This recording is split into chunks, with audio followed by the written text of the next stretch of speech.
Сегодня среди нас находится такой потрясающий человек, который создал целую марку. Или новую, я думаю, эта тема тоже будет интересна.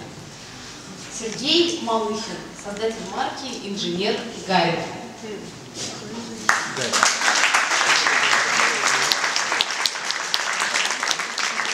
И его тема звучит как «Элегантная Москва», город, которого не было. Было и не было. Сергей нам надеюсь сейчас расскажет.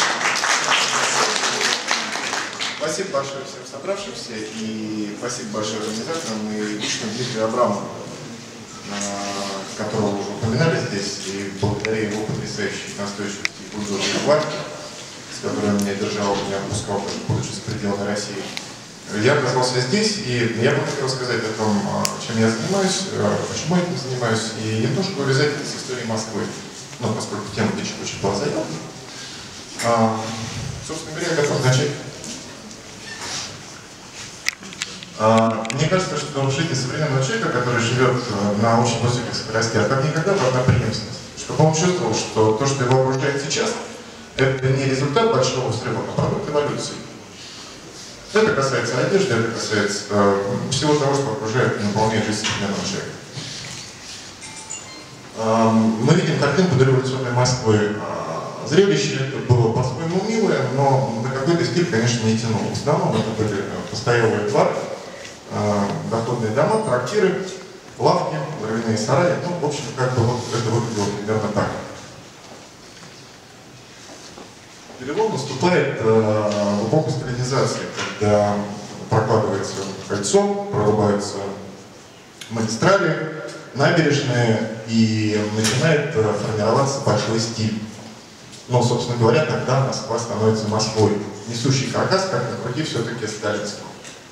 Как мне кажется. И возникает, мы сегодня уже об этом говорили, огромное количество проектов. Какие-то из них были реализованы, какие-то из них так и остались на бумаге. В это время в модной индустрии большинство проектов, к сожалению, оказывается нереализованными. Но они были, на картинке мы видим рисунок из модного каталога, по которому все магазины Советского Союза могли заказывать себе одежду. Это рисунок 1939 года. И вот говоря о преемственности, я выбрал для себя символ, который мог бы связать те времена, время, о котором я говорил, и современность. Для меня это стал галстук бабочки. Заниматься этим я решил по очень простой причине. Я люблю галстуки бабочки, я их ношу. И, собственно говоря, в Москве я не мог купить того, что нравилось бы мне. Вот довольно банальная причина.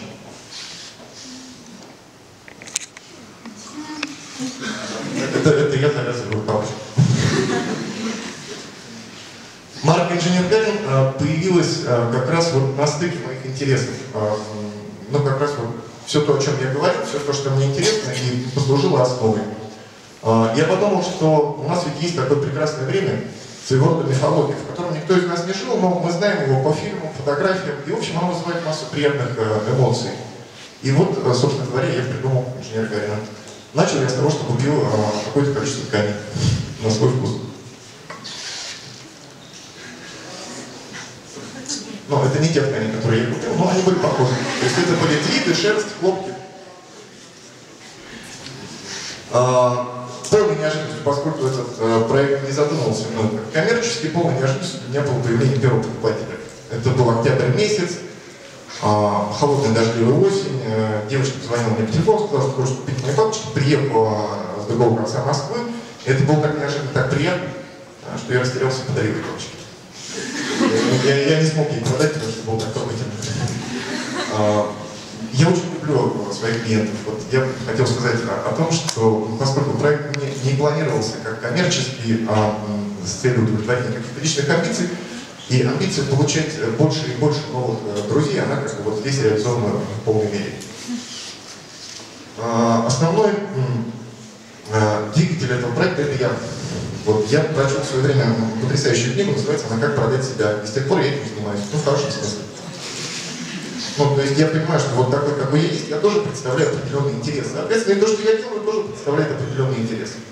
И если люди покупают меня, то они покупают и то, что стоит за моей спиной. Но в данном случае это мужская галантерея. Кроме того, что я шью бабочки, я делаю очень много интересных, на мой взгляд, вещей. Ну, вот здесь афиша фотоателье, это мы делали с моими друзьями в рамках фестиваля журнала «Сикнес». Мы реконструировали ателье 30-х годов с помощью соответствующего антуража, соответствующей одежды, снимали это на пленочные камеры. Получилось очень красиво. Ну, то есть, шить бабочки это, ну, как бы не все, чем я занимаюсь. Для того, чтобы начать, не нужно много денег, но нужно, как мне кажется, ну, в любом деле, нужно испытывать воодушевление и страсть по отношению к тому, что ты делаешь в этом проекте, я это испытываю в полной мере. Да, я уже говорил о том, что моя страсть люди, это правда.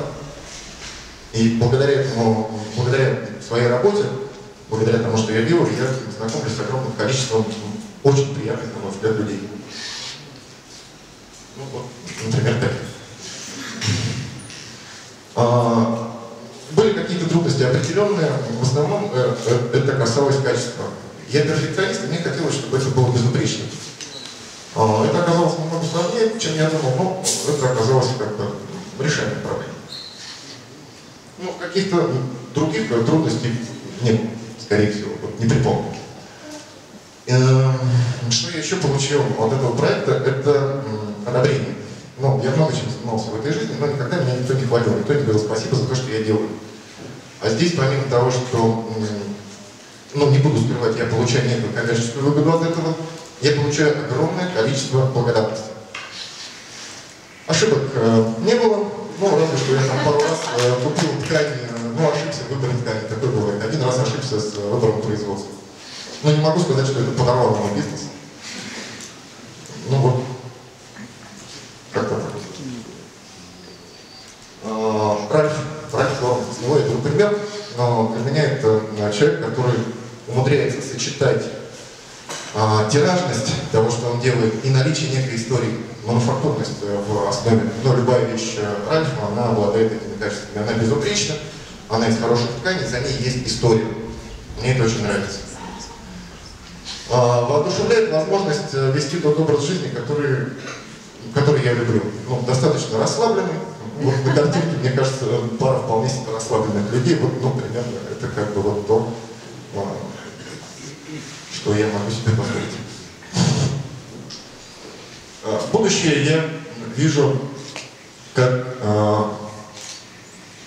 ну, некое мануфактурное начало все-таки. Мне очень нравится делать какие-то вещи своими руками, я очень много делаю своими руками. И мне бы хотелось иметь небольшое пространство, пока его у меня нет, поскольку марка молодая, ей меньше полугода, в котором бы совмещалась мастерская. Это было бы пространство для друзей, это было бы, возможно, какое-то кафе, что-то еще. Ну, вот, вкратце, собственно говоря, можно задавать вопросы.